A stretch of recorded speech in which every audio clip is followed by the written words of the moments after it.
ఈ నెల 20వ తేదీన ఏలూరు జిల్లా పెదవేగి మండలం విజయరాయిలో జరుగుతున్న కోకో రైతుల రాష్ట్ర సదస్సును జయప్రదం చేయాలని ఆంధ్రప్రదేశ్ రైతు సంఘం రాష్ట్ర సహాయ కార్యదర్శి కె శ్రీనివాస్ విజ్ఞప్తి చేశారు.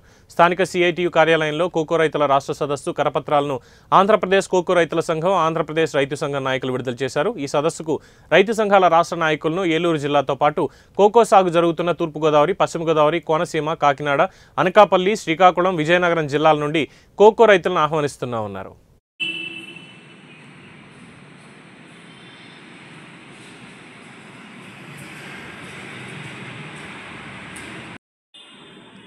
జయప్రదం చేయని కోకో రైతుల రాష్ట్ర సదస్సులో ఆంధ్రప్రదేశ్ రైతు సంఘం రాష్ట్ర సహాయ కార్యదర్శి ఈరోజు కోకో రైతుల సమస్యల పరిష్కారం చేయాలని చెప్పేసి ఉద్యాన శాఖ డైరెక్టర్ గారి కార్యాలయం గుంటూరులో వాళ్ళ రైతులతోటి, కంపెనీల ప్రతినిధులతోటి చర్చ జరిగింది.